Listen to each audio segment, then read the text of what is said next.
get this show on the road, people. Let's get this show on the road. That's if I've plugged this in well. Let me see. Is it coming through all right or not? Un momento.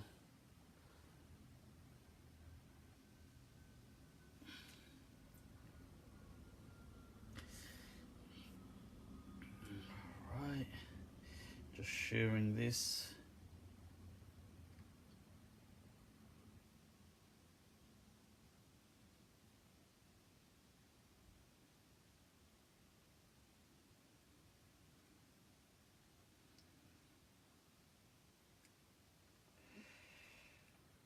All right.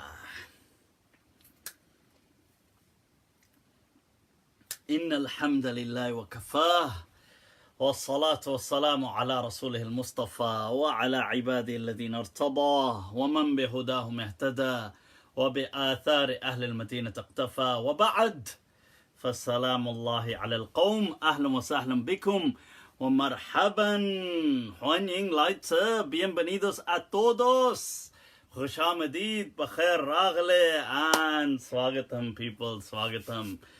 Right, marhaban to the first of 2019, people. 2019, a very blessed and happy new year to you all. Allahu Akbar. That's what we're talking about, folks. A whole year has passed us by. Wow, all right, those of you, what is up, Robert? What's up, fam? It's all chilling. It's all chilling. All right. Finally have a Nicholas. All right. All right. ¿Cómo usted? ¿Qué tal? What's going on, man? Right, people. A new year. Wow. You know, there was a summary of of 2018. Somebody had made some clip or something saying, you know, do you recall this was in 2018? Do you recall this?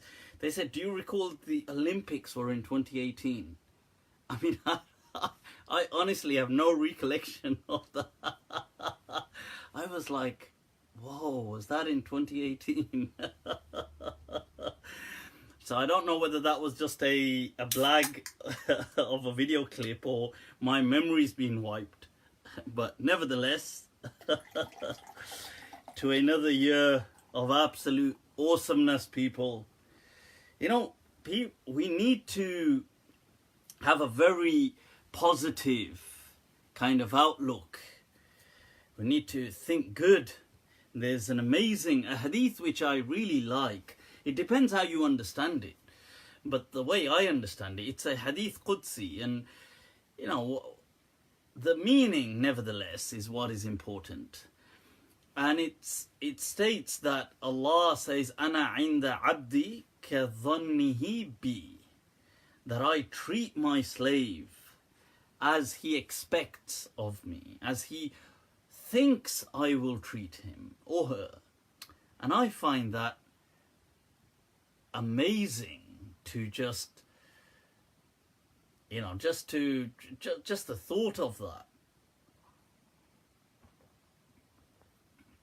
So if you think Allah, you know, good things will happen, then good things will happen, people. That's the summary, the gist of that. That if you're a pessimistic person and you always kind of think of like bad things, like, oh my God, what about this, what about... Then it is very likely that bad things will come your way. And that may not, you know, it may just be per chance. I mean, it may just be down to, you know, or it may be that your mindset zones in on these things and amplifies them, whereas normal people, you know, wouldn't maybe focus on them as much. So either way, I think we should always be very positive. And a new year is a time to reflect on yourself, to kind of think, All right, people tuning in, ahlan wa sahlan. Is that Mu'adh? You're doing it, you're doing it. Fayaz Khan says, Khadim Rizvi wants to debate you from jail. Khadim Rizvi Sahib. Damat barakatuhum. Hadir labbaik wa sa'daik. Right, anytime.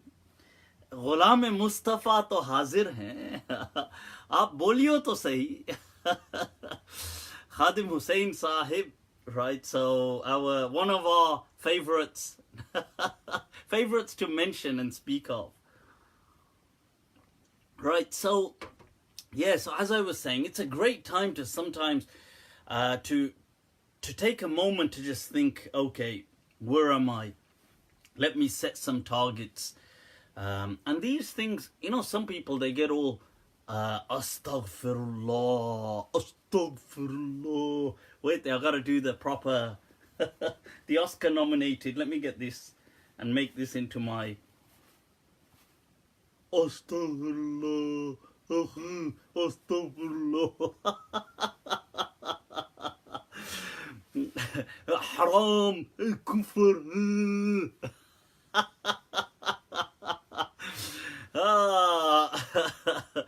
The only thing haram and kufr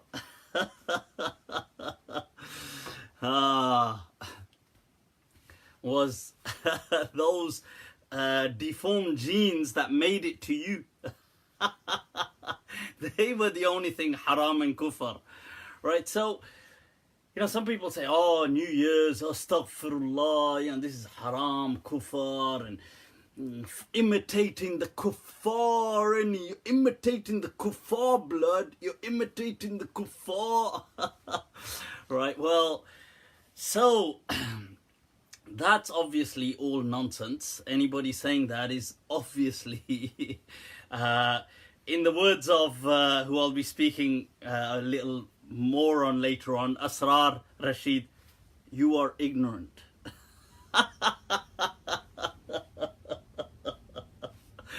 Well, we're going to come to that review a little later on today on Village Wars. But you see, these New Year resolutions, things like this, are not haram, contrary to genetically deformed opinion. Right, so, but this is simply an opportunity to just revisit your goals and targets in life. And you see, many of the Salaf used to have different targets. I mean, some people would revisit themselves on a daily basis. People like Sayyidina Umar radiallahu an, each night at a certain point in his life, he would revisit himself and his goals and his aspirations, and also take into account his actions, accountability, self-accountability. And he would say, Hasibu anfusakum, he would advise people to do that. Qabla an tuhasabu, take yourself into account, revisit yourself before it's too late. Some people maybe, much later, some people on an annual basis, and this. So yeah, what have we learnt last year? What have we studied? What have we achieved? I don't know, whether it's personal goals, whether it's educational goals, academic goals, work goals, ilm. We should always have some kind of ilmi growth taking place. Always, I believe. Never stagnate. Push that.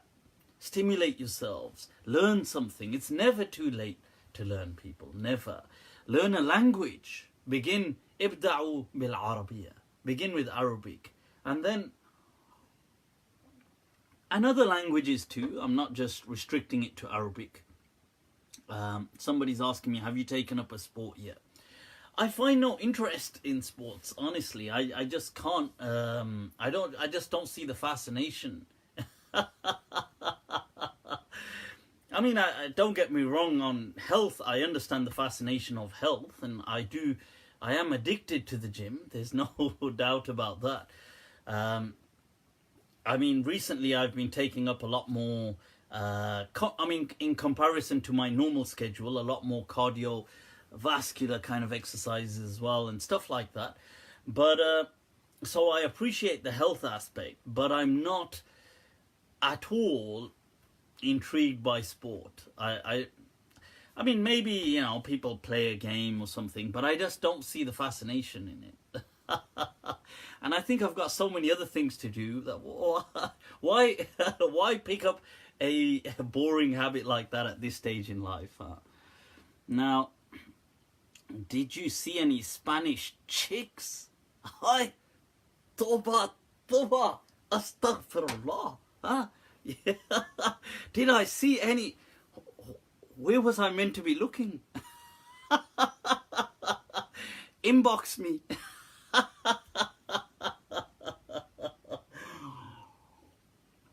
So, can you break down your gym routine?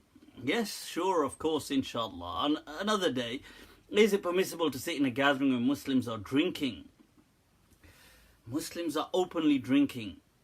Right, so, right, I mean, what interesting gatherings.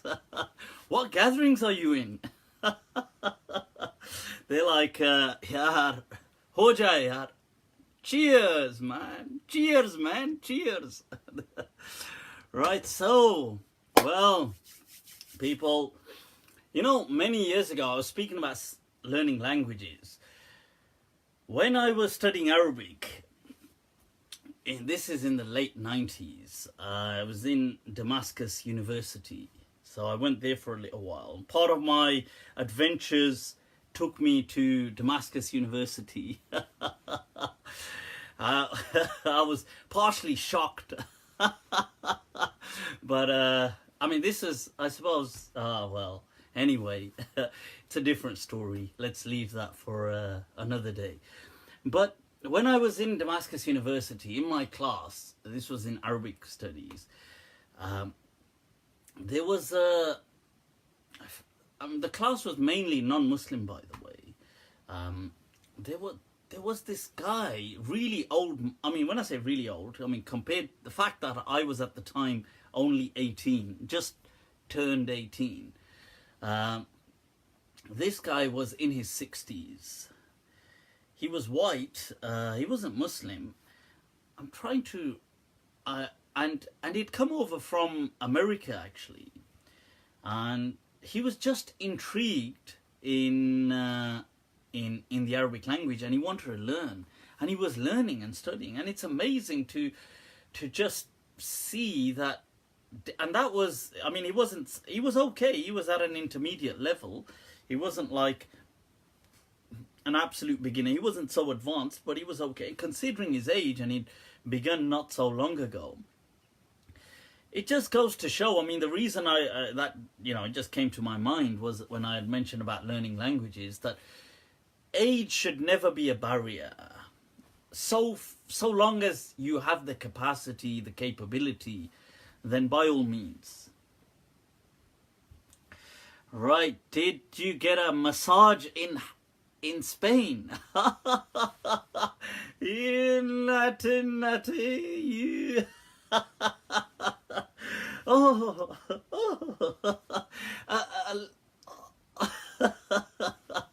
Well, what? Huh? Were you watching? Right. So, what is up with the people on my post? Huh? On this.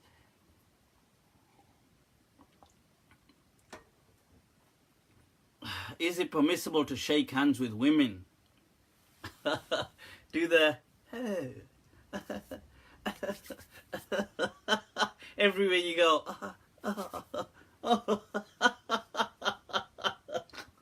Some really weird, creepy handshake. Remember that guy from, what was that comedy where he's got the where he's got that funny hand and but anyway, I've got a whole video on shaking hands with the opposite gender, and it is permissible. It's not haram. You can watch my clip on YouTube. I go through it in much more detail, explain the hadith, explain those hadith that claim that the Prophet shook hands, and those that claim that it wasn't the Prophet, but on behalf of the Prophet, the companions, they took the bay'ah. I go through those hadith. I show the hadith that many of the leading companions would shake hands with women. and how, although it wasn't generally so much of a custom, but it isn't haram either, and in some Muslim countries it is a custom, in others it isn't. I do explain that there isn't a single Sahih Sarih hadith to explain that it is haram. Not a single one, not even one, to explain it's haram. And the famous hadith that people keep using, I go through that to show it's actually weak. How can a person regain trust of scholars in the West after the whole Bukhari Gate saga? Alright, Bukhari Gate. Those of you that haven't watched my Bukhari Gate clip, you need to do so. It was about the authenticity of the hadith in Bukhari, that we can't be really so certain that Sahih Bukhari today can be traced back to the Imam himself. And in most likelihoods, I'm sure a certain amount of it most likely is from him, but there's a lot of doubt about a substantial amount of Sahih Bukhari, that who actually authored and placed those hadith in the book. It's just, so I've got a whole detailed video on that, so you can watch that. But yeah, does that in any, did you visit Suwata? Nope, I didn't. No. Right, so that doesn't, I don't know, that doesn't detract from trust. It depends. When you say, how can we trust scholarship? What does that mean, to trust scholarship? I think all people are motivated by self-interest. I think it's understandable that people will write or push ideas to kind of, and they have an agenda. That makes sense. Everybody, to some extent, has their own agenda. Now, does that mean that we can never trust scholarship at all? I think that the greatest thing is that, you see, scholars are pushing ideas, and you always have your own sense of reason by which you can filter, you can weigh, you can analyze what's being presented. You have your own reason, your voice of reason to do that. So I would say that, yes, you can trust scholarship as much as you need to trust it. I mean, it doesn't need to be a blind trust, as in whatever the person says, I don't need to hear anything else. I think that's blind following. I'm not in support of blind following. But I believe you can trust, you can have reasonable, or what I would like to call good enough trust. So if I can coin that term, that good enough trust, as they use this term in a lot of psychology as well and stuff like this. Maula Jatt, Maula Jatt, people, have you seen the new trailer? Oof, Toba, Toba, Toba. Oh my God, the legend of Maula Jatt. Oh, it looks epic. That's something everybody is looking forward to now. And I think it's actually interesting, I'd like to share my thoughts on this, or not on Maula Jatt per se. Oh, Maula. Maula nu Maula na mare ta Maula nahi marda. Oh! Not on Maula Jatt. Maula Jatt is a Pakistani character. There's a classic movie. For those of you that are unfamiliar, there was a classic movie made in 1979, I think it was. Right, so a very long time ago. But it became a super hit in that part of the world, and it remained on cinema for something like 5 years, I think. That's how popular it was. But it's basically about the rivalry of these two people, Maula Jatt and Nuri Nat, right. Played at that time by Sultan Rai and Mustafa Qureshi. But I want to mention something quite interesting here. Not so much to do with the film, although the film it's there as an example, but our understanding of religion. and Islam. Now you're going to think, what has that got to do with Maula Jatt? Right. Well, people, it does have something to do with it. Right. Now, the old movie was a super hit, and it's actually, if you're ever bored and you want to watch something for a comedy, it's actually so funny they're not trying to be funny, but the dialogues, you would die laughing of the dialogues. But this movie became such a hit, and it was an unofficial sequel. An unofficial sequel to a movie that had preceded called Maula Jatt. All these crazy Maula Jatt. But the issue was that this movie became a pivotal point in Pakistani cinema. And the reason I want to mention this is because in this year, 1979, I believe it was, that General Zia, who was in control of Pakistan, was undergoing the Islamization of Pakistan. Okay, he was trying to Islamize, forcibly and artificially Islamize Pakistan. He was changing the names of things into like very Arabicized names. He was trying to push a whole different culture. He was trying to, he had this whole Islamic thing going on. Now, part of his Islamic, part of his whole, not movement, but his administrative orders was to censor the media and the Pakistani cinema industry. Now, this is really interesting. Prior to this, the late 70s, the Pakistani movies, and this is where it links into Islam, and I want us to focus on this. Pay attention to this interesting point. Prior to this, Pakistani cinema was pretty much centered on sentimental, romantic movies. Not that I've watched any of them, definitely, but this is how it was.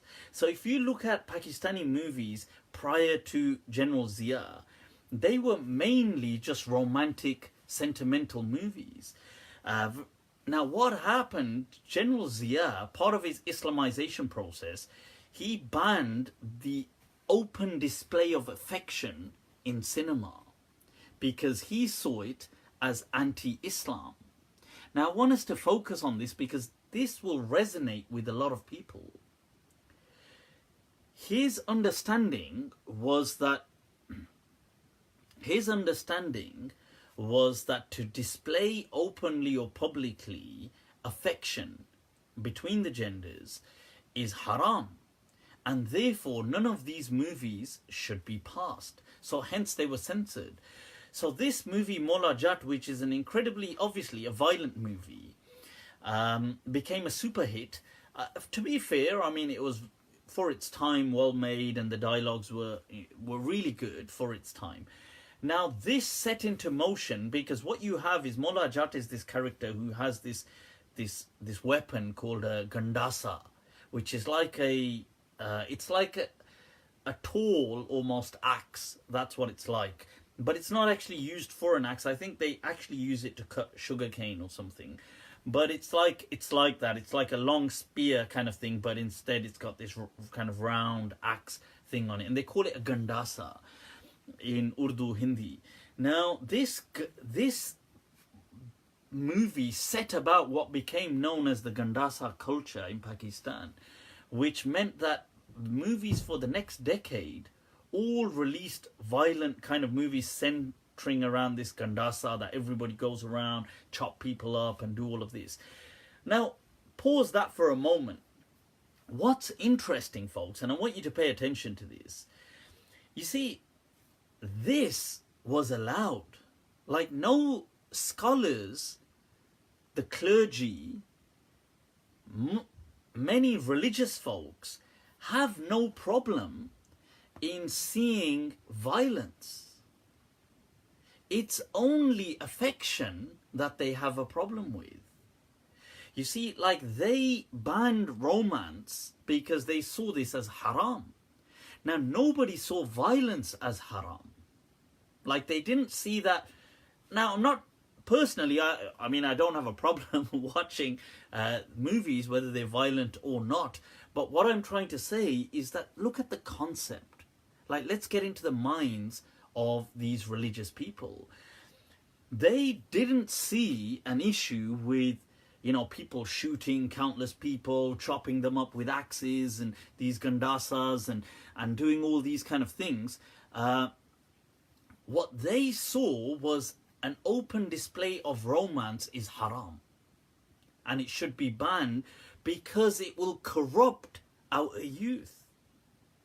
You see, they saw romance as corrupting, but they didn't see violence as corrupting. And they still don't. Like, the clergy don't see violence as something despicable, or I mean, they may, I'm not saying they necessarily advocate violence. I'm not saying that. Some of them may, but I'm not saying all clergy or religious people advocate violence. They don't. But they don't deem it as haram as they deem romance. Like, romance to them is utterly haram and disgusting. Like, this will corrupt our children. It will, you know, they'll fall in love and they will do this and they will do that. But they don't see the open display of bloodshed as a problem. They don't think, well, this will be, and that's just fascinating to ponder over. And the evidence for this was, like, I mean, this, taking this as an example, the Gandasa culture of the 80s in Pakistani, in Lollywood, Pakistani kind of cinema, it took a turn from romance. For decades, it was running on just romance. But when the Islamic people had a say to censor romance, it became violent, and violence was allowed. And you had a whole decade of pure bloodshed, you know, Maula Jatt kind of culture, filling the minds of people that this is okay to aspire to. And I just find that as a fascinating kind of observation. So it's just some food for thought. You know, because that how we, and I don't think just Islam, I think Christianity has had a similar approach. Many religions, they seem to have a disdain for romance and affection. They really seem to have a strong condemnation towards that. But yet towards violence, they, you know, even if they don't advocate it, they're not as perturbed by violence. And I find that a fascinating, like I said, observation, a social human observation. And I think maybe the exception to that historically was perhaps Hinduism. I think Hinduism, in its very ancient form, celebrated, I suppose, kind of the whole the whole Kama Sutra, the teachings of love. So I suppose it was very different. Although today, I think, unfortunately, the right wing, the rise of the right wing, Hindutva and stuff like this. But I think in the ancient Hindu teachings, that was an interesting side they had and focused on, that many other religions didn't really focus on. I mean, Christianity kind of, I think, was amongst the worst. Islam, it depends. You can see some of that side in it, but unfortunately, the scholars that came after, the institutionalization kind of robbed it of any of that affection, I guess. Right, so how come I'm on, not karma, Mutiur Rahman wrote, what's karma? It's kama. Kama in Sanskrit means muhabbat, ishq, love. Not karma. Karma is your deeds coming back to haunt you. Which, to be fair, sometimes I suppose that can happen through through karma as well. So anyway, Mufti, what? I'm trying to read these. What's your take on when the throne of Sheba was brought to Solomon. I've got a whole video on that, Zoyeb. Do watch it. Have you read the Are you from Azad Kashmir or Punjab originally? Wah, a lot of ethnic questions today. Wah, wah, wah. Well, I suppose both, I guess. I take it. Well, when I did my DNA test and it came back saying you're 100% Punjabi, I was like, huh? I was like, Dad? ये क्या हो गया?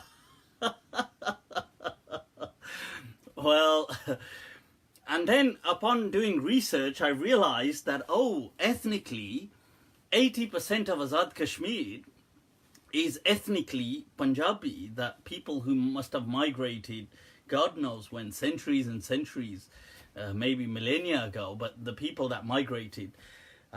So that was an interesting research, nevertheless. It was interesting to, but that's for another day, I guess. I am very fascinated in that side of things as well, on things like the history of Azad Kashmir or Kashmir as a whole, and looking into things like that. I did, when my research and asking people and things like this, I came to realize that places like Mirpur, all of these fell under the district of Jammu in pre-partition. And they are actually a part of that geographical part of Jammu, which is then a part of Jammu Kashmir as a whole. But nevertheless, that's a discussion for another day. Right, so what's going on, people? What's going on? What's on your mind? What? Well, I was on a break, people. It's good to take some time out. Went to Cyprus, chilling out. It was good, but God, honestly, you know, tell you, my kids, or my one daughter specifically, is such a nightmare. I think she was going to destroy the whole of Cyprus, but well, she totally wrecked almost the hotel. Oh, well, I mean, this is just at the age of 4. So, God, I wonder what will come. Right, what else has been going on? So because of that, I couldn't do my lives. I missed the fact that it was Ghalib's anniversary, people. Ghalib, the legend of Urdu poetry.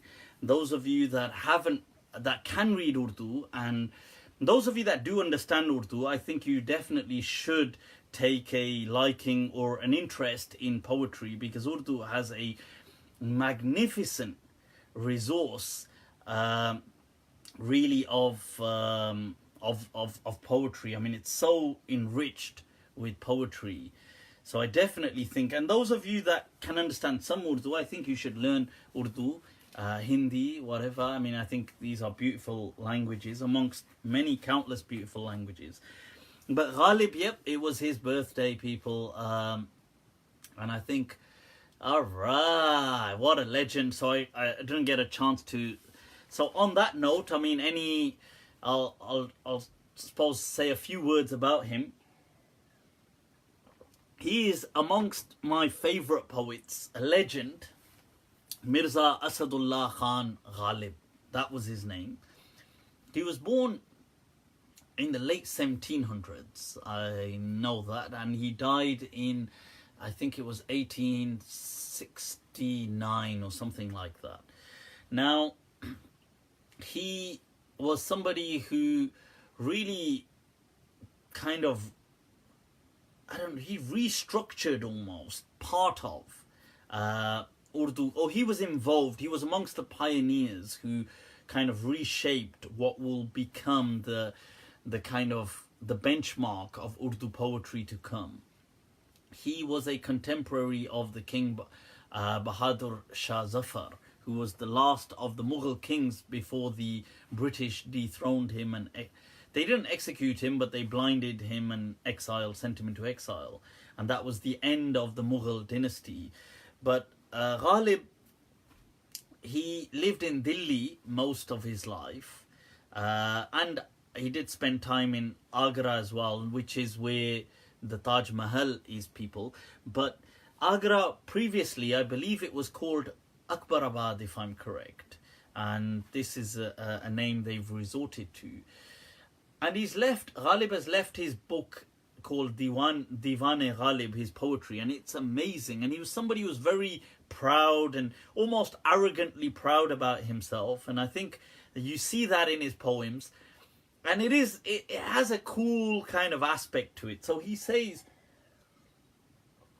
in his words, praising Mir, actually, he did meet Mir. Mir was the absolute don of Urdu poetry, but Ghalib was a very young, he was like just a boy when he met Mir.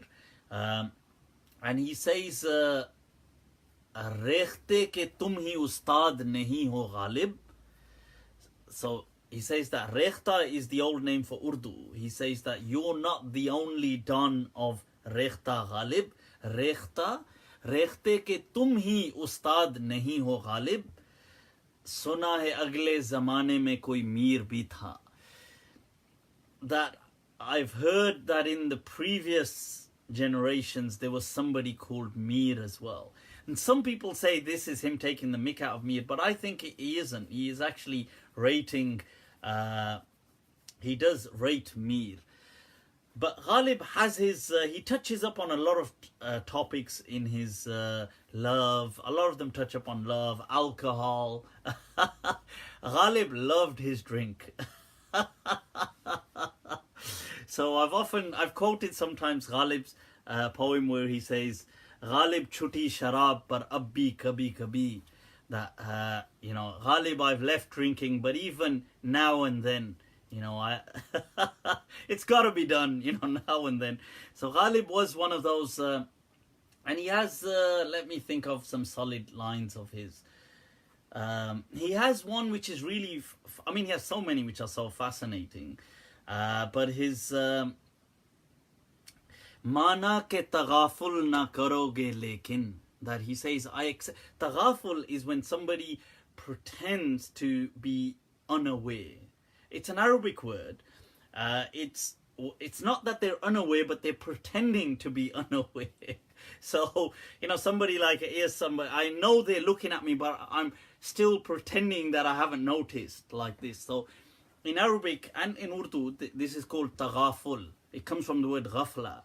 Right, so he says, Mana ke taghaful na karoge lekin khak ho jayenge hum tumhe khabar hone tak. That he says, yet we'll become dust. It will take that, meaning it's going to take you so long to notice us. So that's an amazing Don line of Ghalib. Oh, what else comes to mind of Ghalib? Is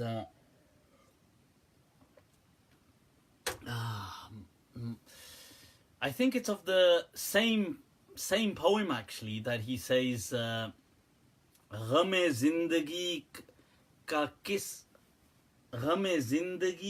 asad hai juz marg ilaj.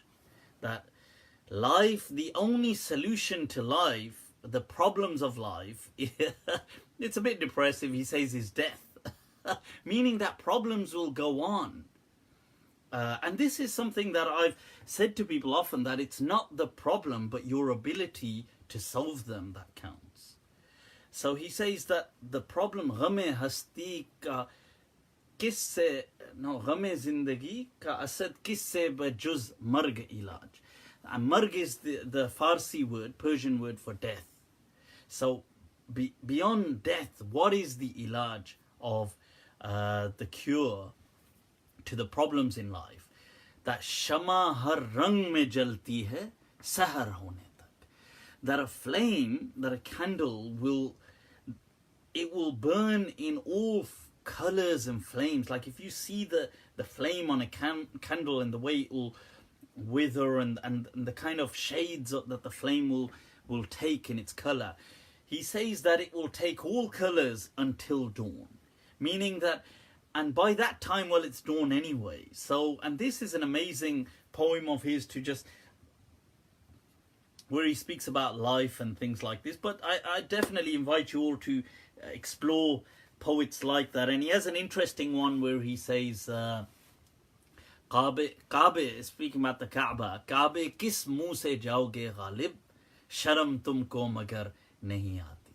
That Ghalib, with what face, like how will you face the Kaaba? That have you no shame, for God's sake? So this is something Ghalib addresses himself by. But right, so that's gone on. What else? Somebody had asked about Khader Khan. See, since we were speaking about cinema and people and celebrities and Ghalib, Khader Khan has also passed away, a legendary famous actor. May Allah grant him and anybody who's passed away and elevated maqam in Jannatul Firdaus and oversee, forgive their shortcomings. Somebody had asked that if I could make a mention about him, and why not, of course. He was somebody who was the son of a Maulana. His father was actually an Islamic scholar. And from what I heard was that Khader Khan resigned, at an old age, not resigned, but retired from acting and resorted to a lot of community work and helped out a lot of Islamic institutes as well, and even designed some of the Islamic syllabus and stuff like this. This is from what I've heard, Allahu A'lam. Right, so let's move on, people. What are some questions? Today's topics. What is going on? Well, I noted some questions people had asked. Right. The North Sentinelese people. Somebody had asked me about, I'd spoken previously about the North Sentinelese people from the North Sentinel Islands and how they were an isolated community for maybe, 30,000 years plus, something like that, 40,000 years. And the Christian evangelist that tried to kind of go across to them and they killed him. So somebody had asked, what about Islam? Are we not obligated to take Islam to them? Oh, Maula Chacha. You don't need to take Islam to them and murder them with your viruses, for God's sake. Right, or they're going to murder you anyway. Do we not need to take Islam to them? Right. The things people have justified in the name of God. I don't want to do it. God wants me to do it. These are what we call delusions of grandeur.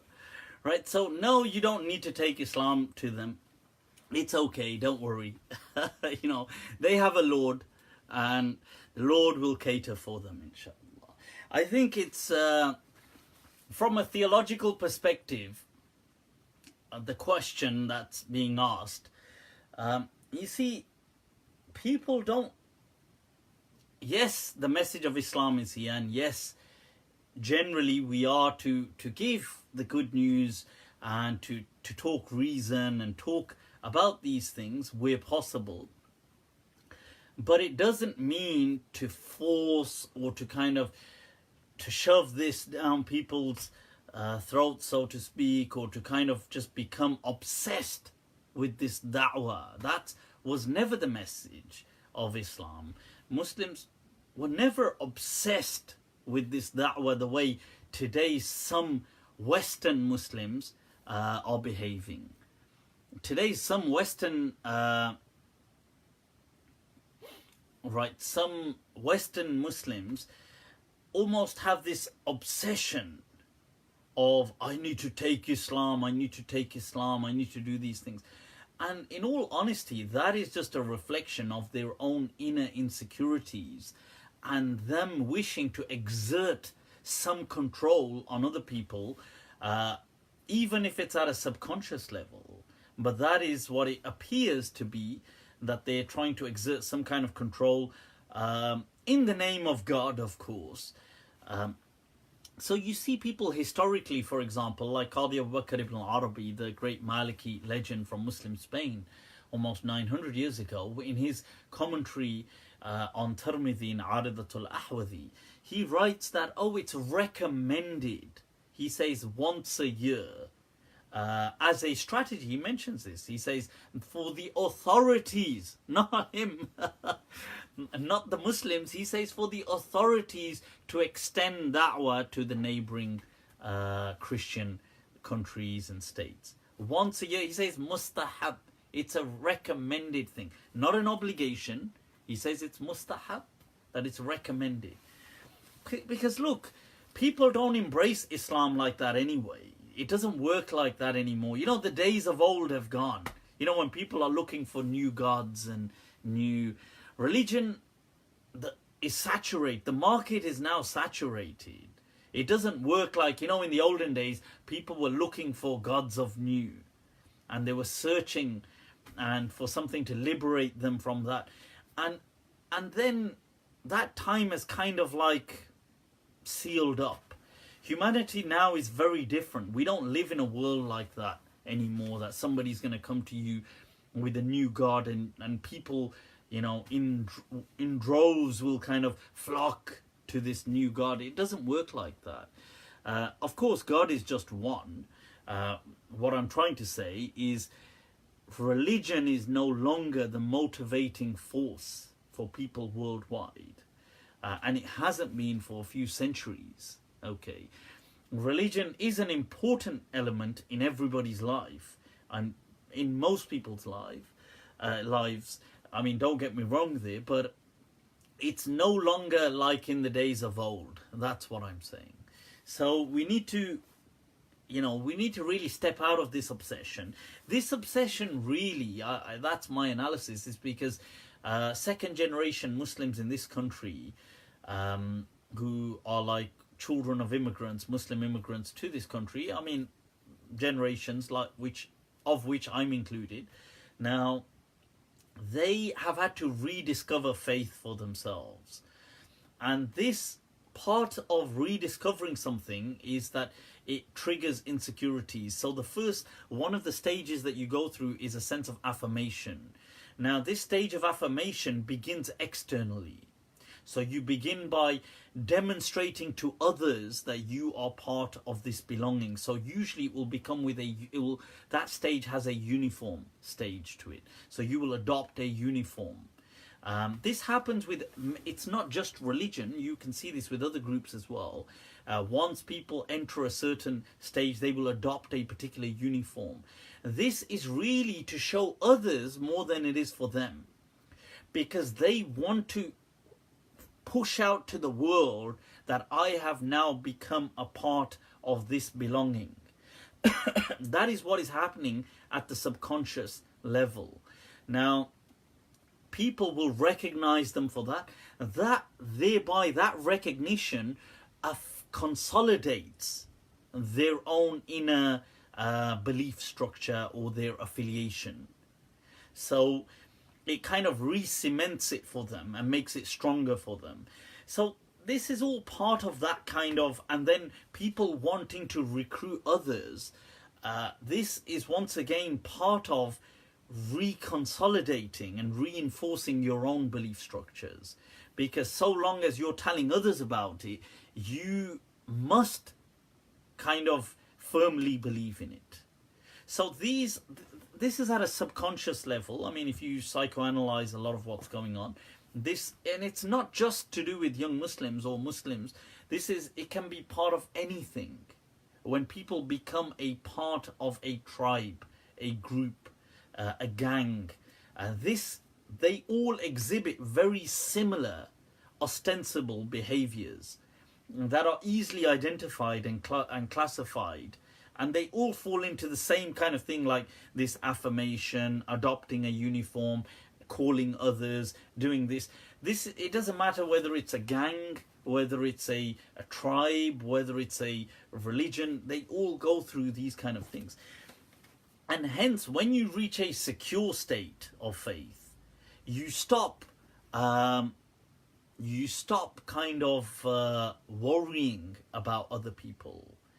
Hence, these scholars in the past never used to be anything like these people today. Because they were very secure about their faith. You know, they didn't need to worry about it being in clothing. They didn't need to worry about it being in a beard. They didn't need to worry about becoming obsessed about calling people to Islam, stuff like that. So yeah, so I hope that does help. What is your view regarding the SRE the government will make compulsory in 2020, which will promote homosexuality, transgender, taught to kids from aged 4? Right, right, okay. I have heard about some of this going on. I mean, my understanding, to be fair, is I'm not happy with imposing sexuality or any of these things onto children, and I feel, so I am opposed to any kind of imposition that any government should bring. I believe that this is unnatural to be kind of forcing gender politics and sexuality politics onto children. I'm totally against any of that. I feel that you should just let children be children, okay? Let them grow up in the innocence of their childhood. And then, sure, I mean, as they approach, you know, secondary school, I mean, and maybe even 1 year before that, or that kind of time, introducing them to these kind of topics, I think, to me, that's, I mean, I'm fine with that at that age. But this age 4, 5, 6, I mean, I think that I am disturbed about that. I'm not happy about these kind of things, so I think that there should be some kind of collective voice. But you know something, this is not just Islamic. This is not just, we shouldn't isolate ourselves as in make this a Muslim thing. There's many people who are part of just the general British public that will have an issue with this. They don't need to be Muslim to have an issue with this. So what I would advise is that when we want to share or raise a collective voice, it should be a widespread, unilateral. It should be a kind of a collectivist voice. It should be a British voice. It should not just be a Muslim voice. I'm opposed to this kind of, this ghettoization of just Muslims, making everything about Islam. This is not about Islam. This is just about children being used as instruments for sexuality politics. Because some people are, like, let's say, some people feel that there's a rise in homophobia or stuff like this. So they want to teach, they want to get children indoctrinated to accept something.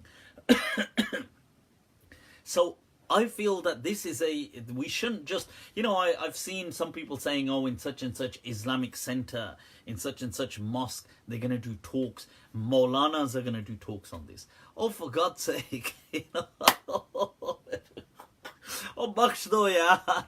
You know, this is not necessarily a Maulana thing, right? This is just a normal human thing. Like, you know, we, as normal people, they can raise, you don't need to do Islamic speeches on this.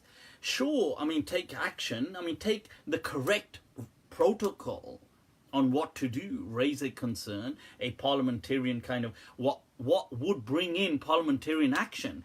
Delivering Islamic lectures is going to get you nowhere. In fact, if anything, it's going to make people push this even more, because they're going to see this as some kind of Islamic reaction. And people hate Islam. Let's just be real, right? They don't want, people abhor the term Islam now, right? Non-Muslims, even if they don't want to say it to us, they are so fed up with Islam. So stop making this an Islamic thing and just generally raise it as the concern it is, and people will listen.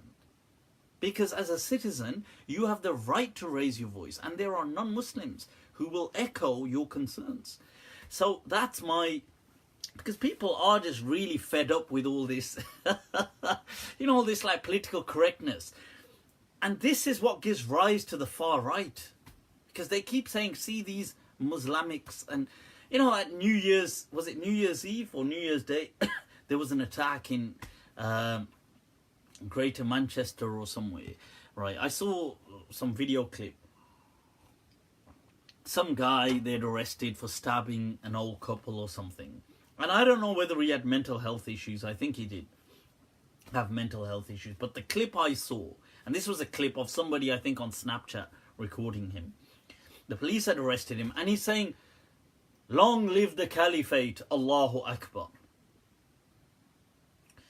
This is the kind of nonsense that it's so goddamn disturbing to hear, and it's so annoying that you think, for God's sake, another bloody, and what is, and long live the Caliphate. What Caliphate? What Caliphate are you on about? Long live the Caliphate.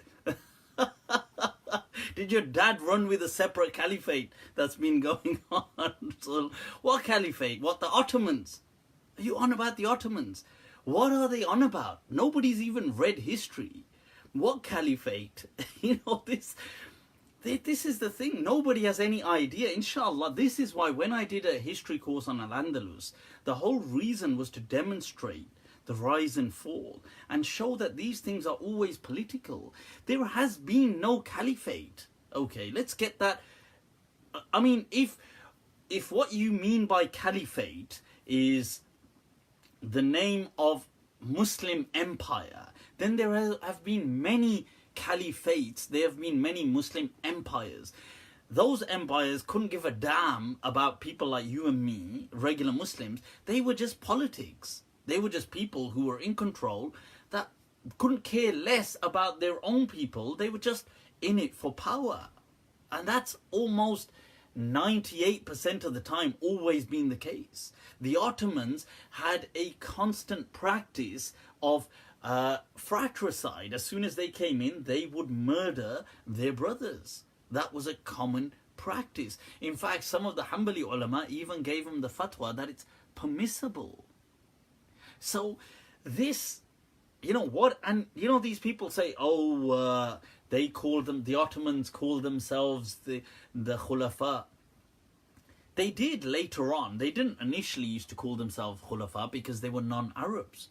And they couldn't really care less about the Arab world. This is another thing. The Ottomans, right, you've got to understand something. These people were of like kind of Mongol descent. The actual Turkic descent is not from the Middle East. I know Turkey today falls in the Middle East, but they are not ethnically from the Middle East. These people ethnically come from Central Asia, North Central Asia. Hence today even the Turkic people are people from Turkmenistan and all those countries. And then Turkey isolated nowhere. So hence the Turkish language is not linked to any neighbouring Middle Eastern language. It's not a Middle Eastern language. The Turkish language has nothing to do with the Middle East. It comes from far up north. So the whole point of this is that the Ottomans were never interested in the Middle East or the Arab world or things like this. They were never Arabs. So they moved their capital, one of the first things they did, and then they moved it further north. And they moved it into what would have been Eastern Europe, and they were always interested in those areas where they ethnically came from and had connections to. They were never interested in this, what is Baghdad and this and that and all these places and the Middle East. I mean, they ruled over them, took the money and took everything. That's not a problem, but they were never interested in those people.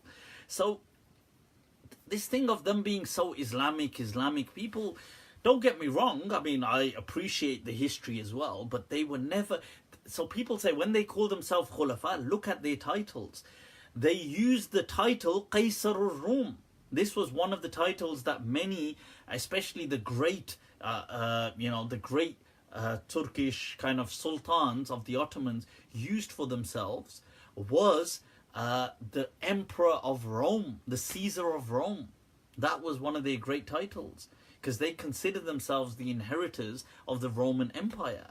So, just saying anyway, I mean, it's a little, I go on about these things because we have this fake nostalgia that if we go back to the Seljuks or the Abbasids or somehow we're going to be living in some paradise. No, we're not. They couldn't care less about the the subjects. But anyway, right, let's move on, people. What are some questions? I know I've got to discuss today the the village wars that have been going on.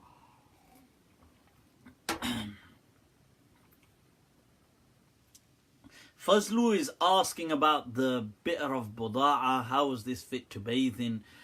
The bi'r of Buda'a was not fit to bathe in. People never used to bathe in bi'r Buda'a. Bi'r Buda'a is a well. It's a disputed well, but it's a well that existed in Medina historically.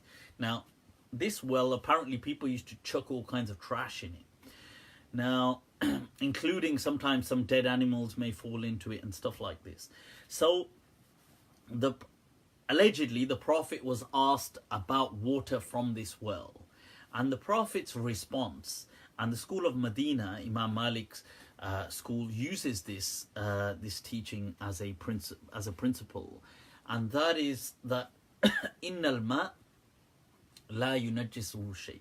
The water is not made impure illa ma ghayyarat ta'mahu wa lawnahu wa rihahu. So except that which changes. So long as these three qualities are intact, so the taste of the water, the color and the taste, and the smell. So the taste, color and smell. So long as these are pretty much water, then the water is pure, even if something impure has been dropped into it. So this is a principle that the school of Medina has adopted. So if there was a well or a large container of water and something impure dropped in it, but that impurity, let's say you remove the impurity, like let's say there was a dead animal, or let's say in this well, and they removed it, and now they took the water out, and the water still seems to be like normal water. It's got no smell to it. It doesn't seem to have any taste. It doesn't seem to, the color doesn't seem to have been stained. So in that sense, the Malik school of Medina would say you can still use this water if you want. They're not saying you have to use it, but the question was, could you use water that something, if something impure has made contact with it but hasn't impacted it? That was the question. Now, the school of Medina said you could, so long as the three qualities of water remain intact. Now, the people who disagreed with that strongly, you had, this was regardless of its quantity. Now, everybody agreed that if the water was of a huge quantity, like a lake or something like that, then everybody agrees that's fine. But we're talking about where it's in a confined space. So the Hanafiya said that in a small confined space, no. But if it was something that they say large, like they get like a pool, like they say 10 arm spans by 10 arm spans. And although Imam Abu Hanifa didn't say that, but they attribute it to Imam Muhammad ibn al-Hasan al-Shaybani, his student. Now, and then some people say he never said it. He was just sitting in a mosque or in a room that was that big, and he said it the size of this room. And when they measured, it was 10 by 10. So, but according to them, small containers, if something impure drops in it, it's too late. Even if the water looks fine, you must get rid of that water. You cannot use it. That goes with pretty much the Hanbali and the Shafi'i, except they came up with a container size, which is almost the size of a barrel, I believe. They said that if it was the size of a barrel, then it's okay. Approximately. The Arabic term was qullatain. So there's a hadith in Abu Dawood that إذا بلغ الماء قلتين فلم يحمل خبثا, that this is the hadith, although this hadith is problematized, it's weak. But the Shafi'iyya and the Hanbali still used it. So they said anything that reaches a barrel approximate this container size, then it makes contact with impurity, it's okay. But anything below that, no. So a bucket of water, you're taking a bath, something drops in it. And then the problem gets worse, just for the fiqh lovers out there. What about used water from wudu? So we call used water ma al-musta'mal, that once you use, it's called used water, so you use it for a ritual. They claim, these schools claim it becomes impure. So like the Shafi'i school, the Hanafi school, the Hanbali school, they consider that water to be impure or unusable. Some of the Hanafi said it wasn't impure, but it was unusable, as in you can't use it again. Now the problem is, if that water, you're doing wudu in a bucket and that water falls back into the bucket, then these schools all have a problem with stuff like this, and some have more of a problem than others. But the school of Medina was always very kind of sound-minded, always, in my understanding, spoke from the voice of reason. It just said, look, calm yourselves down, people. You're just having a taqwa attack for no reason. The water's absolutely fine. Ma al-musta'mal, they said, is nonsense, and you can use whatever you want. Okay. So basically, simple rule was, if you come across water, you don't know what it is, but it looks, smells, tastes just like water, then it's water and you can use it. Quite simply put. I hope that explains this issue of what they call ma'at tahur. So ma'at tahur is purifying water, okay? And they call it tahir, which means it's pure, wa mutahhir. So not only is it pure, but it purifies, okay? And the Don of the Malikiyah, Qadi Ismail, right, from the early Baghdadi Iraqi Malikis, who's one of my heroes, he, in his tafsir of the Quran, where Allah says that we've sent down from the sky ma'an tahura, that we sent down ma'an tahur, which is on an emphatic form, tahur, on the pattern of fa'ul, to repeatedly or excessively do something, like ghafur, to excessively forgive. So he said that water repeatedly purifies. It doesn't become impure so easily. That was some fiqh for you people. I hope that helps. It's always awesome to revisit some of these fiqh rulings. Why is sectarianism such an issue in the UK? It is, man. Tell me about it, honestly. Right, somebody had asked a question about love the Prophet more than our own family. Now, how does that hadith of the mithaq, what does that mean? Which hadith of the mithaq? Thai Pashino, personally, I don't know any Wahhabi jinns. I've spoken to many, hope that helps. Munazza, hola, alright. Can you explain the inheritance verses? Right, okay, so this was a question that there's a hadith that لا يؤمن أحدكم حتى أكون أحب إليه, and none of you have faith until I am more beloved to him than min walidihi wa waladihi wa nasi ajma'in, that more than his father and child and everybody. Now, this hadith or this teaching that the Prophet is more beloved to Muslims than our own family members, what is this talking about? This is not speaking about an emotional love, although that would be awesome and that may be an aspiration that Muslims may have, but this is a rationalized love. Okay, so we believe and we accept, so some things you love them because you know how dear they are to you. So the Prophet to Muslims as a statement of faith is more dear to us than people generally speaking. But where this hadith had a greater meaning to it though. It didn't just, the Prophet wasn't saying this in a sense of, because some people might see this as, oh, you know, why would the Prophet say something like this? He was saying this because that what he was trying to say to the people around him was that, look, I have shown you a way that is to strip you from these shackles of superstition, from the ways of old, from your tribalistic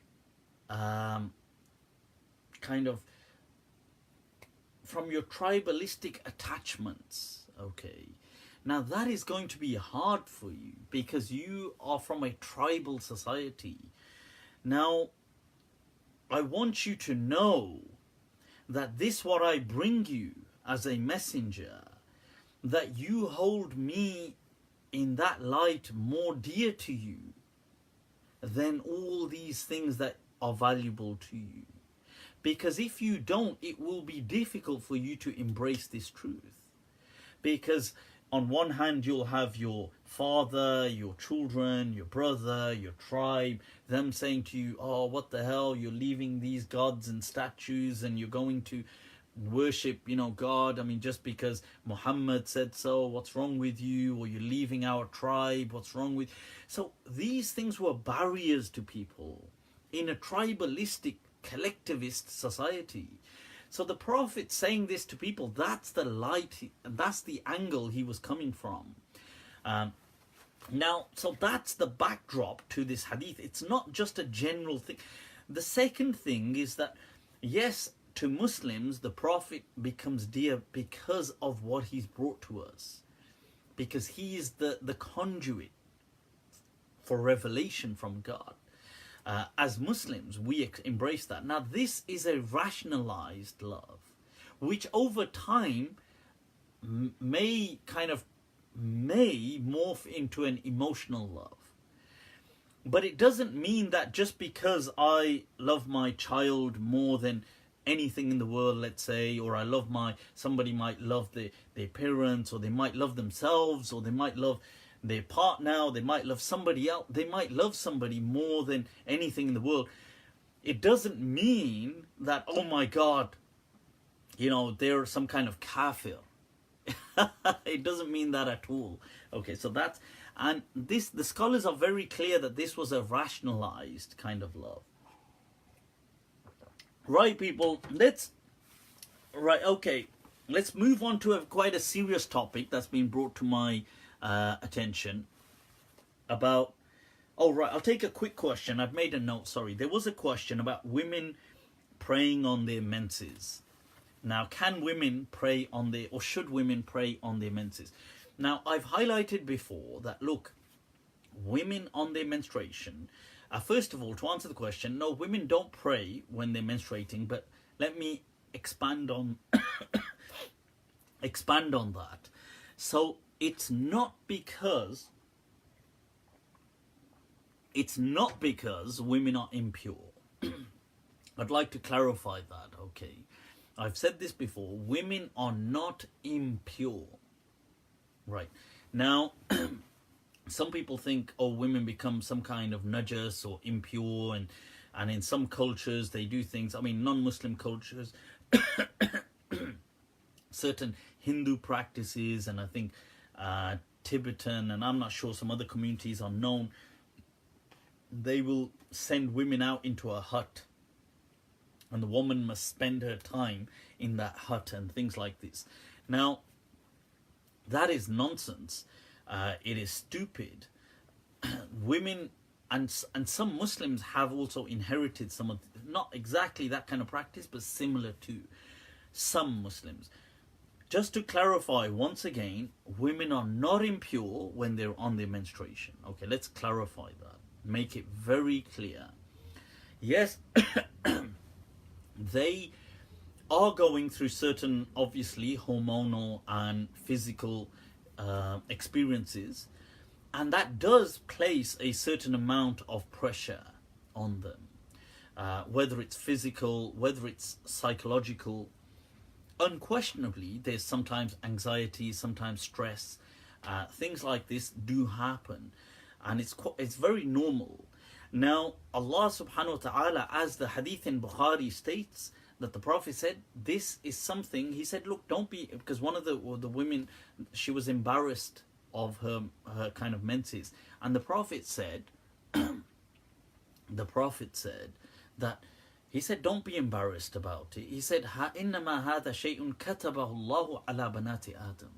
This is something that Allah has set out in His laws of nature for the daughters of Adam. That this is nothing to be embarrassed about. Okay. Now, this, and when people say, oh, but the Prophet said, why did the Prophet say in some of the hadith that, oh, the women should they should be wary of entering the masjid if they're on their menses? Now, first of all, most of these hadith are not sahih. But this message of women staying away from the masjid at that time, if you look at the hadith of the women who come to the Prophet to complain, they complain of heavy bleeding. Now, you have to remember that in that day and age, they didn't have things like sanitary pads and things like this, and they didn't have... so it was difficult for people, and which could lead to just spontaneous kind of bleeding. It could lead to it could lead to staining the place where you are, to actual visibility of blood, to embarrassment in public, to things like this. So the Prophet said, he advised certain people that, look, when it's like this, to save, because people in societies, even in many parts of the world where they don't have things like where they don't have period pads and things like this, women become embarrassed. And the Prophet was trying to save them from becoming embarrassed. And he said, look, don't come into the masjid, or don't come into certain places if you know that's going on. Not because you're impure. He never said because you're impure, just to clarify that. Okay. Now, Allah subhanahu wa ta'ala, when people go through any kind of anxiety or any kind of hardship, which may have some level of hardship, Allah has always created ease for them. So hence, when a person is traveling, when a person is ill, when a person is... And I'm not saying that these have to, but even when you look at a person traveling, it's some kind of hardship. So Allah creates certain kinds of ease, like He might shorten the prayer, He might do certain things. But people are not always traveling. Whereas something like the menstrual cycle is every month upon a woman, generally speaking.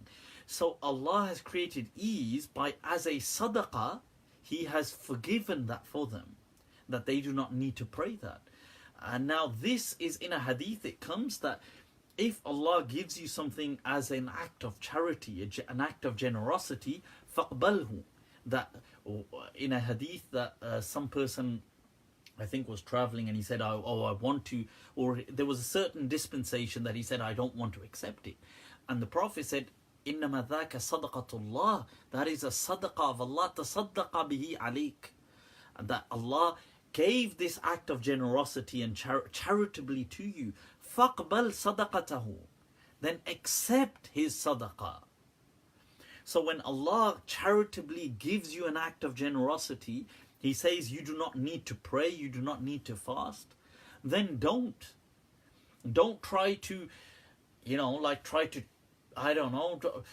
try to champion your piety by trying to challenge Allah. Like, Allah's given you this. He said, look, relax, you're going through certain things. You don't need to worry about your salah. So you don't need to act over pious that, no, I'm more pious than what Allah has. Allah said to me, you don't need to pray, but I'll show Allah. You don't need to do any of that. So that's, so women do not pray on their menstrual cycle, but take it as a bonus, not as a, doesn't need to be like a feministic reaction to this. Like, what the hell? Who does Allah think that we're incapable of praying? Yeah, so I read the other day that people were saying, referring to Allah in the as she.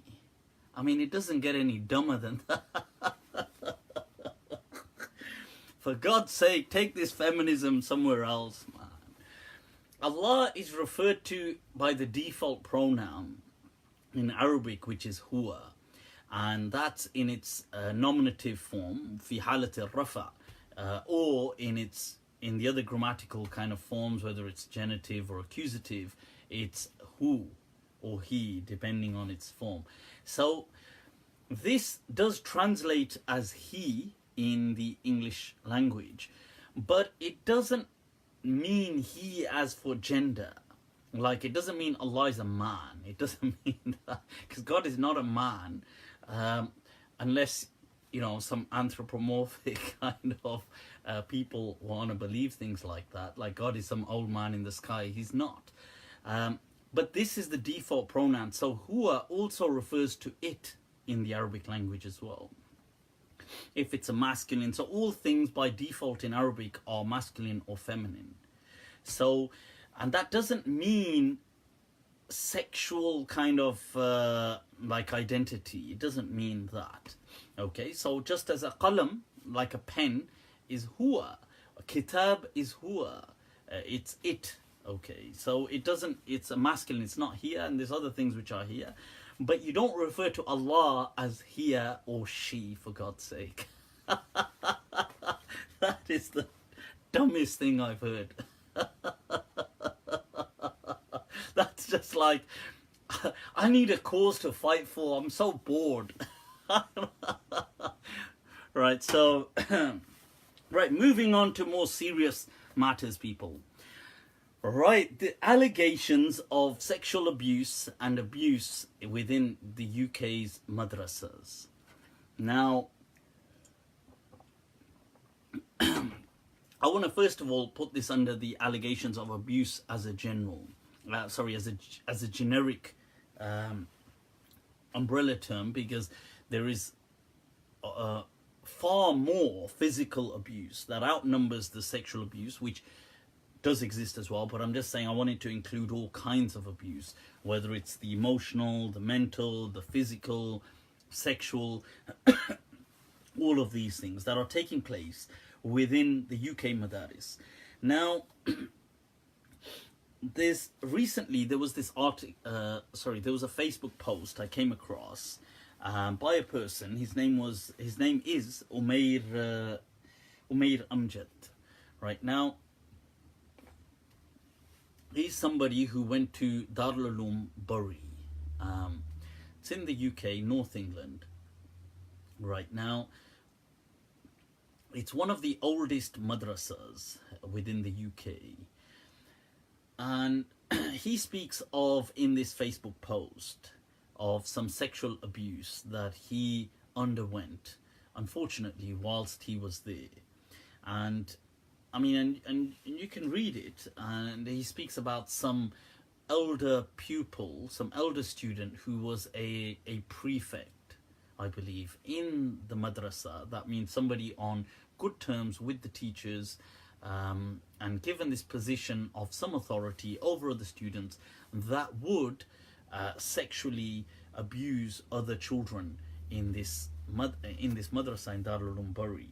I've heard that he sexually abused not only this person but other pupils as well. Now, this guy made a post, I think a few weeks ago. There's another person on Facebook by the name of Shah Lalam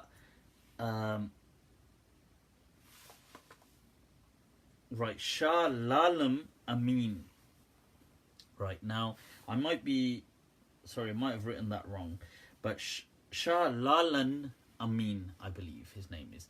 Right now, he wrote a post about undergoing so much physical abuse whilst being in the madrasa that he was repeatedly beaten. In fact, his Facebook page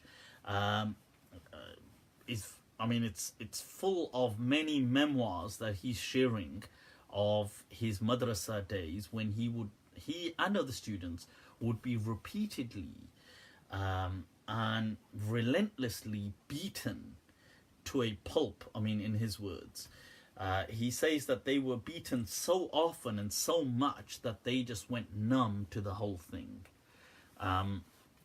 Now, this whole thing, whether, look, I want to say something here.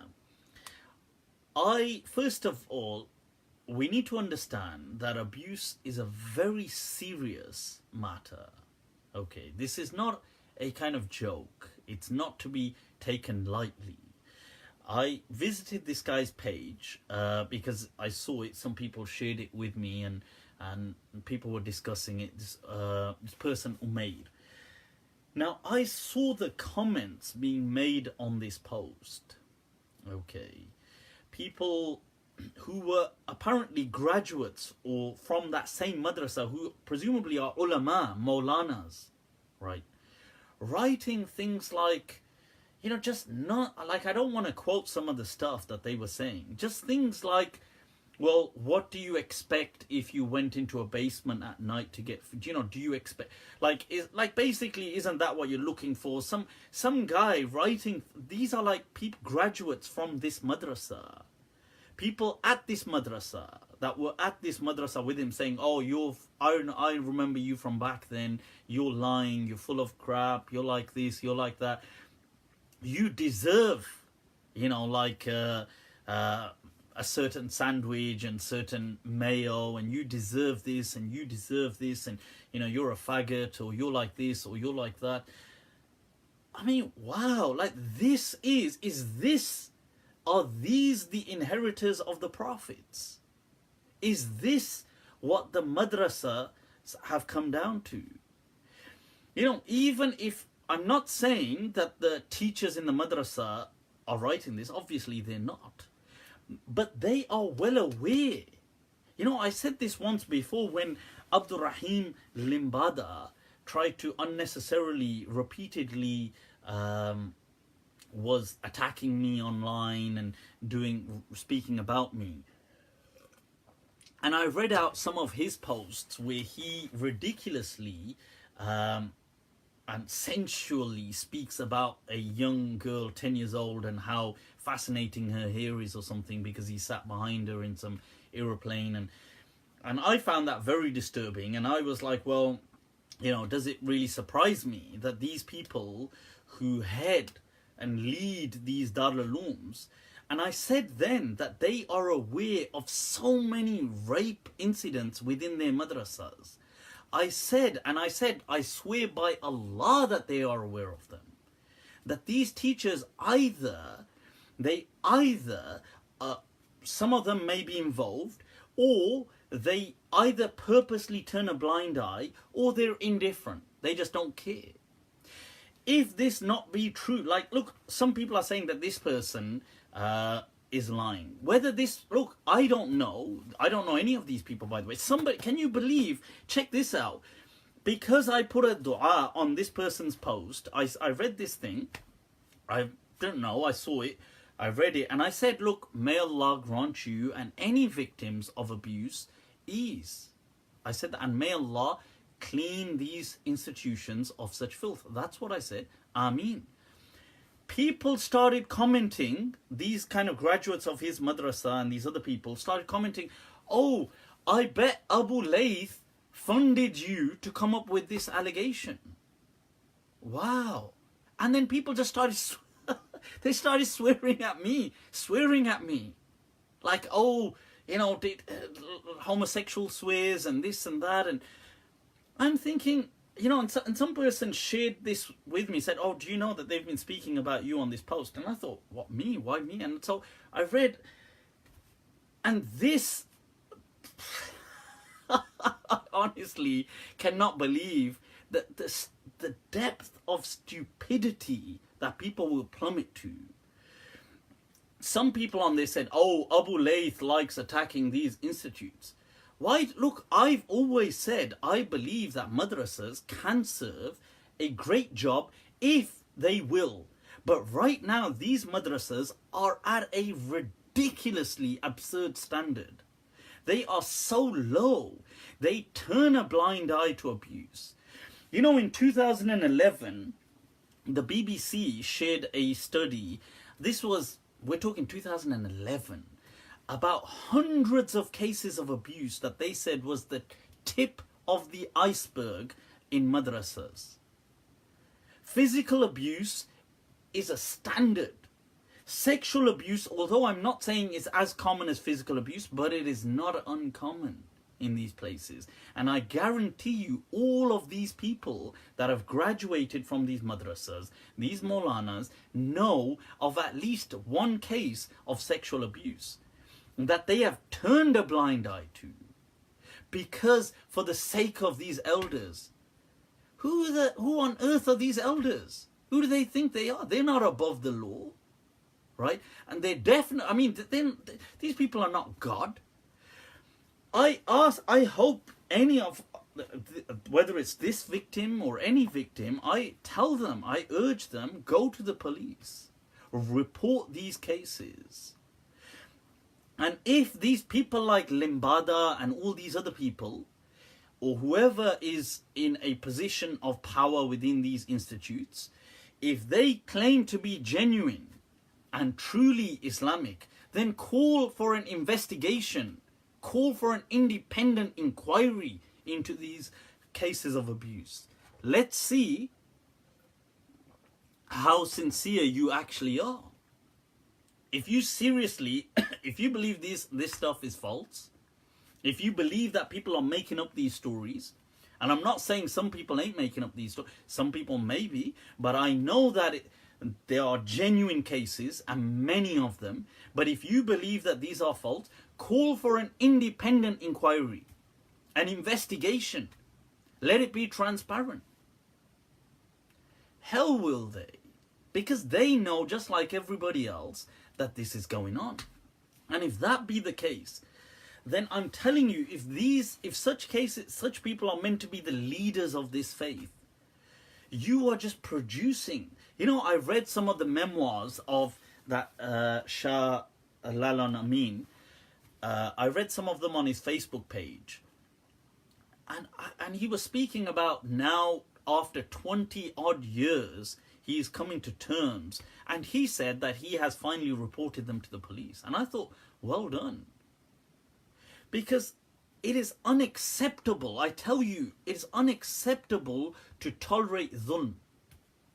You should not ever, it is haram for these people to be conducting dhulm, but it is equally haram to let these people get away with it if you have the capacity to do something. Because when you let them get away with it, they will perpetrate that with others.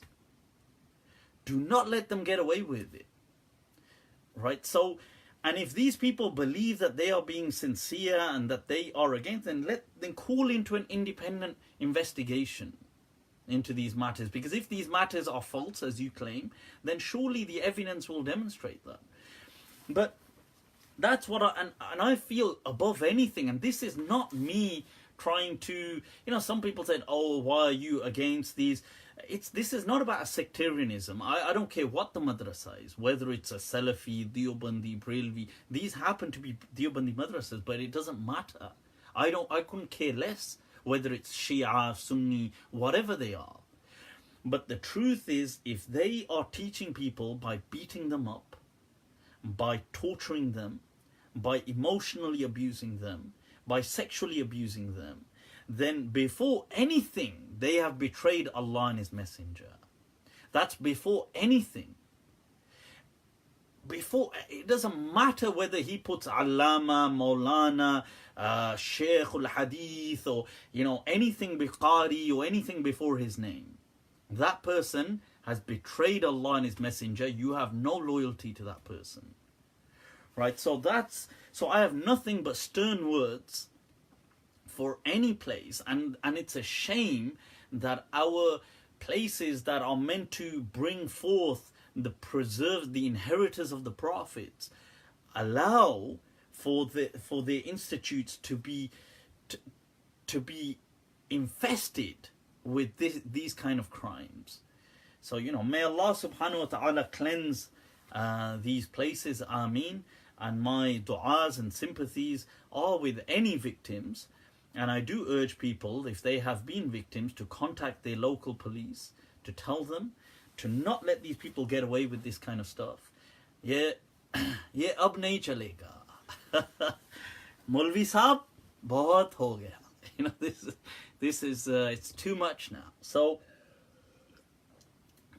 that's my words for that. Right now, okay. Let's take 1-2 questions. Then we've got to get to this village wars, people. This debate that's gone down between Asrar and Usman. We got to speak about that. So, I'll take 1-2 questions. I know some people had asked, do we live with jinns? Do we live with jinns? Chakkar kya chal raha hai yaar? Or do we live with jinns? I have a live-in relationship. I cohabit with many jinns. Look, the jinn is something that is unseen to humans. It's not, we don't live with them like, they're not like ghosts, like kind of living like that. It's just some kind of organism that, as Allah has explained, exists in a way that you cannot fathom. They may exist at a quantum level. They may, which means, which would explain why they are, you can never see them. It's just an organism, some living organism, that you could never fathom really. I mean, we just couldn't, because they just, you know, the way space, so the way things move through something, the reason you can't is because of the way the molecular formation, that it can't go through it. But certain things can. You see, like neutrinos and other things, they actually go through us. Countless. On a daily basis. And they emitted, you know, they come from outer space and they just constantly going through us. And they're only a recent discovery. And so this is why I think it's so amazing to learn about the world around us. But yeah, so all right, let's take another question. Dark matter, yeah, things like this. I mean, we don't understand, but the reason I said about neutrinos is because like these things obviously pass through us and pass through everything. They pass through matter generally, and you know, it's just an example of how certain things are so microscopic and so at such a kind of quantum level that we can't understand them. Is it unethical of me to share the diversity of opinions of music to a youngster?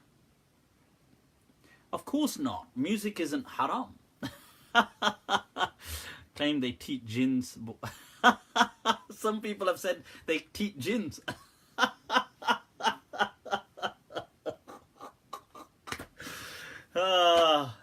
Even the angels must be looking at that guy thinking, yaar ye kar kya raha hai yaar? He's got a class. It's like me saying, I teach electrons.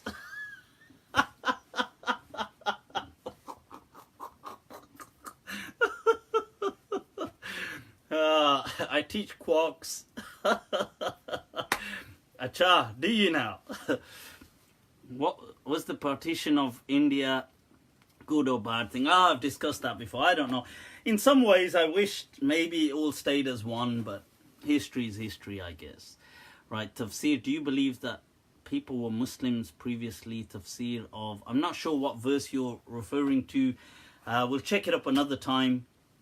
People were Muslims previously. When you say people were Muslims, they weren't Muslims like, I take it you mean like with previous prophets. They were people who submitted to the will of Allah, and hence they were called people who submitted, Muslims, but not Muslims as in they follow the fiqh and stuff like this like we do. Right, let's get on to this. Any other, was there anything? Somebody had asked a question about Ijma. I've spoken about this previously in much detail.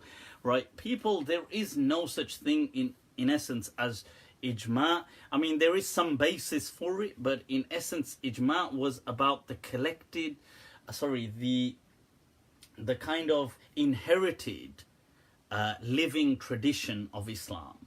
And it was to do with the early Muslims and to do with creed. How do you know whether somebody... I've got a clip on this explaining it in more detail. So basically, there's certain verses in the Quran that if you take them literally, it shows that by doing any sin, you could be a kafir.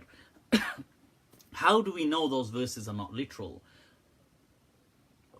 Well, the early community inherited that understanding from the Prophet, from early Islam, the companions.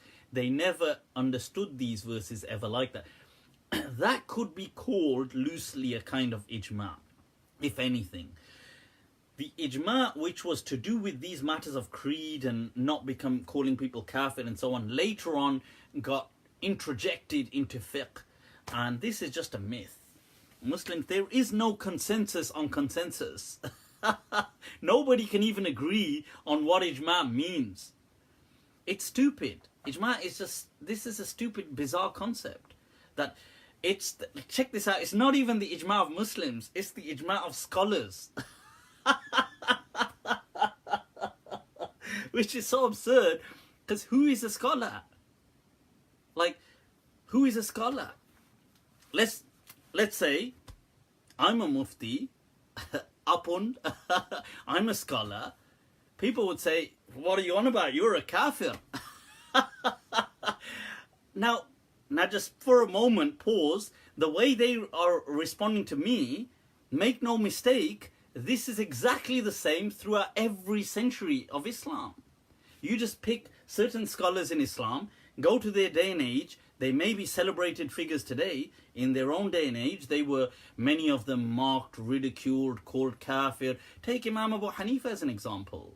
In his own day and age, they hated his guts, ridiculed him, called him, kafir. They treated him like a kafir. They said when he died, these were great scholars of his time. They were saying, thank God he died. Well, they were people like Sufyan al-Thawri hated him. And yet, today, he's an amazing, we love him. But the point is, Imam Bukhari, they hated him whilst he was alive. So, my point is that many scholars in their day and age were not the way people today. I know people are saying, why is he giving himself as an example? Just to show you the level of hatred. See, when I mention myself, you understand, the level of hatred.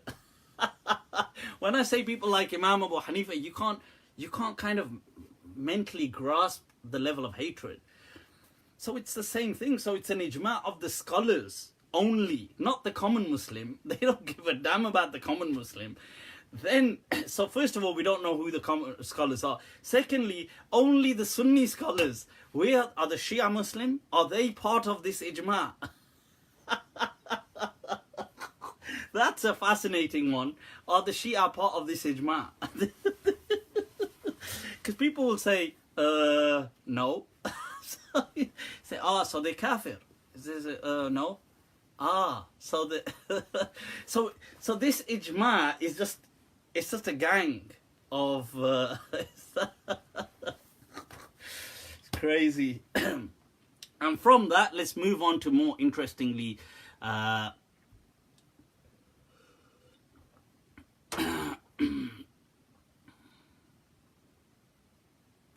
Right, somebody's asked to speak about the Tawheedi versus Haqiqat Jew part 2. I haven't watched the part 2. I'm going to watch it. So hopefully on Monday night, I will discuss that. Let's move on to this debate, people. Alright. What was it? WrestleMania. Alright. Who remembers the good old WrestleMania? WrestleMania 6, people. That was the one. I was a kid. That was the one. Hulk Hogan versus Warrior. Not that these people resemble any of them. Warrior was a legend, man. Oh, alright. I was a big fan of Warrior, man. I used to have a massive poster of him in my bedroom. I'm a proper Warrior fan. Right, so right now, people, village wars have continued. So what have we got here? Sheikh Asrar, Mullah Maulvi Asrar Rashid, decided to debate Maulana or Maulvi Usman. I've forgotten his surname, but Maulana Usman. So This was to do with the blasphemies of the Barelvi Akabir, the Barelvi seniority, the scholars, beginning with Ahmad Raza Khan Barelvi Sahib himself, and then other leading Barelvi scholars.